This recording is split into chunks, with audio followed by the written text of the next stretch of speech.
What is going on, y'all? It's your man EK here, back with episode 7 of the Clutch Shady Review, where I go ahead and analyze every Houston Rockets game from the 2023-2024 Houston Rockets.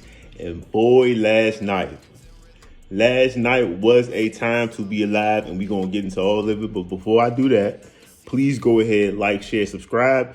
Go ahead and follow me on IG and Twitter. On IG, it's going to be at coalition.hoops. And on Twitter, it's going to be at Coalition Hoops.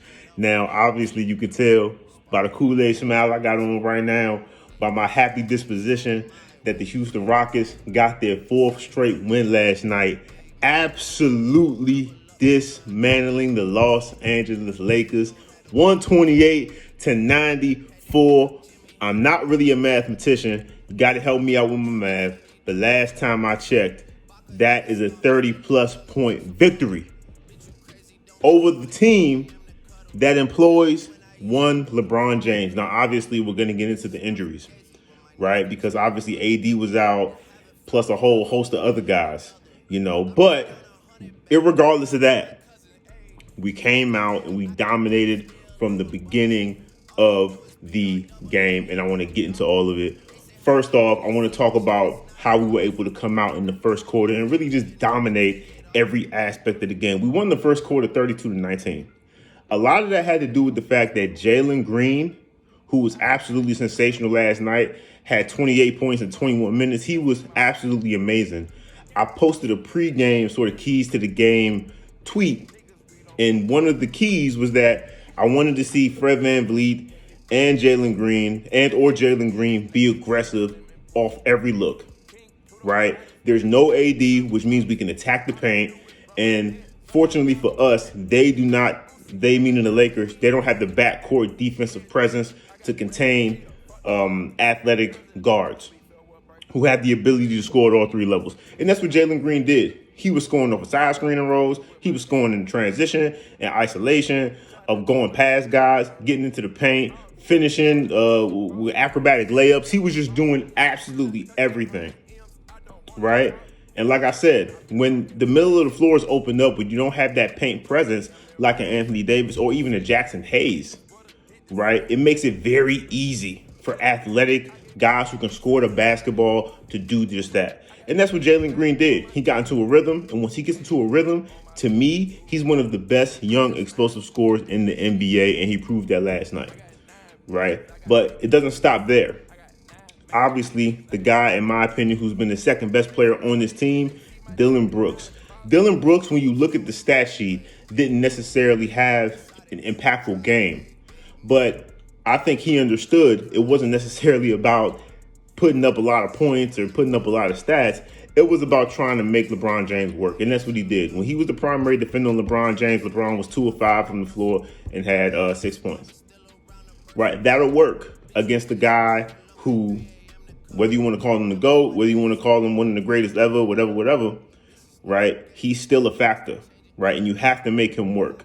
And what we did was that we pretty much cut off all transition opportunities for the Lakers, right? Where LeBron particularly thrives at, right? Being able to get downhill. He only really got downhill once during the entire game, right? He only got downhill once or twice the entire game, which is the testament to our transition defense, which, by the way, is the best transition defense in the NBA. But, that's something that we can get into a little bit later.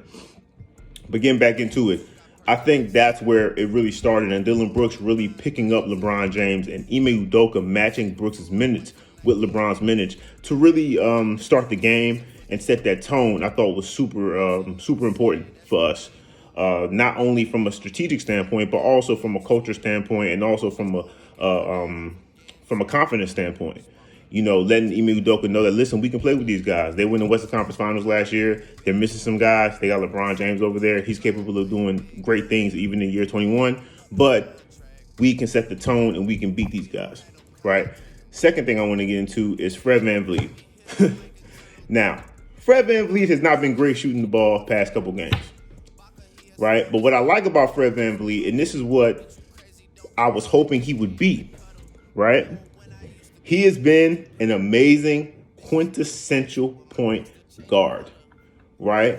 What we have to understand about Fred VanVleet, who had 10 assists last night and 1 turnover, is that on the season, he is 5th in assists. He's averaging 8.4 assists per game, right? If we go down the games that he's had, right, the past games he's had, the past 3 games, he's averaging, 4 games, he's averaging 9.5 assists per game, right? With only 1.5 turnovers per game.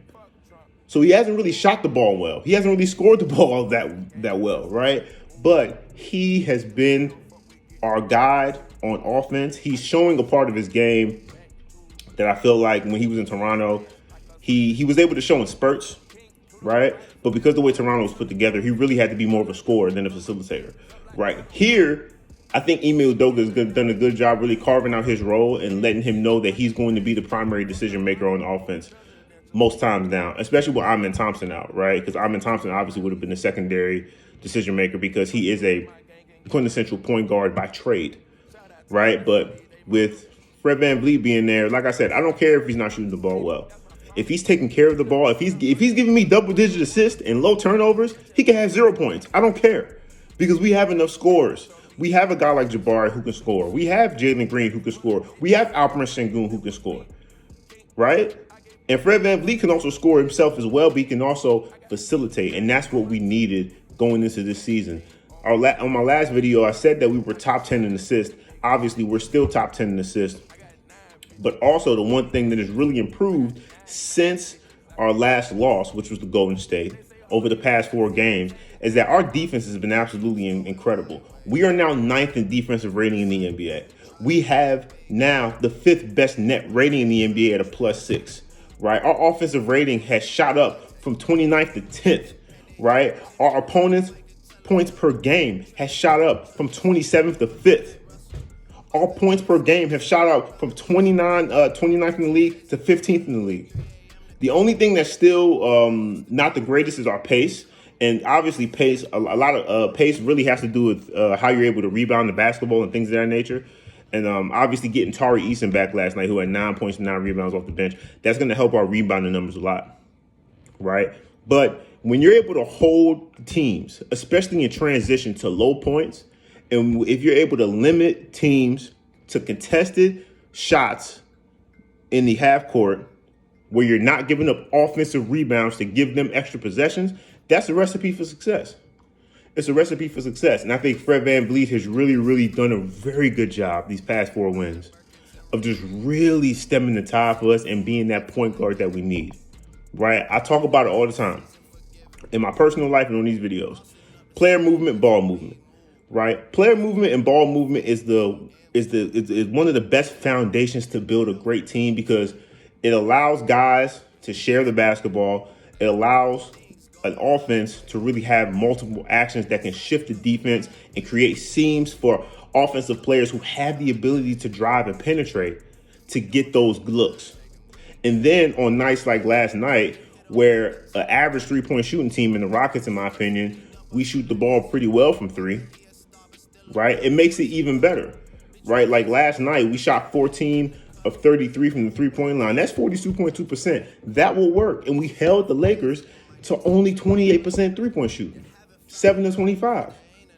If you're holding a team in this league under 30-ish% from 3, and they're taking in the same amount of threes, or at least a good amount of threes, that's a recipe for success. And then when you look at the overall field goal percentage, we held them to 42.9 field goal percentage while we shot 54.8 from the field. We dominated the boards, 57 to 34. We dominated points in the paint, 68 to 42. This was the best overall game we've had where we have been able to beat our opponent in nearly every category, and it started from the opening play of the game. It was absolutely incredible to watch. And I think Ime Udoka said it during the post game. It's just about player movement and ball movement and being unselfish on offense and on defense. And a lot of that has to do with communication. When we were on defense in our 2-3 and man schemes, there was a lot of communication going on. We were actually boxing out in transition. We were getting back. We were getting turned around in transition. We were turning around in transition, not getting beat for easy looks in transition, which is why, like I said, we are the number one transition defense in the NBA right now.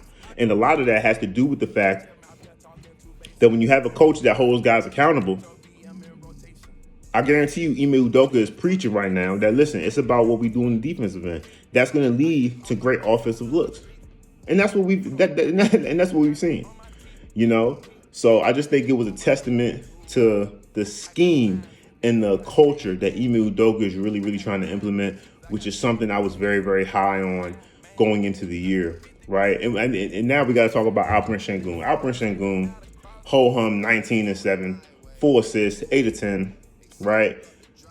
Like I was talking about in one of my earlier videos, Lakers went zone because they don't have the big bodies.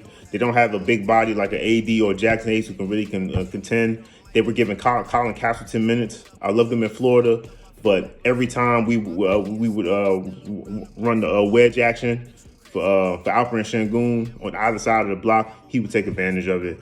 Whenever they tried to play zone, stick Alperen Sengun in the middle of that zone, let him eat up the space.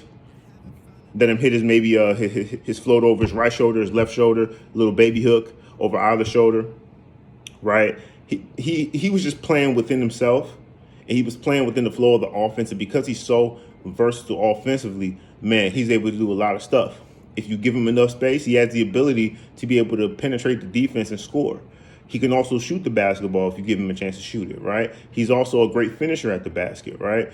And he's also very great in isolation on the block, right? Really great footwork, great balance for a guy of his size, right? So he just had an amazing game. And then I'm going to talk about Jae'Sean Tate. Jae'Sean Tate came off the bench at 14 points. He was 6-10, 2 of 6 from 3. He was doing absolutely everything. He's been the guy for us off the bench, in my opinion.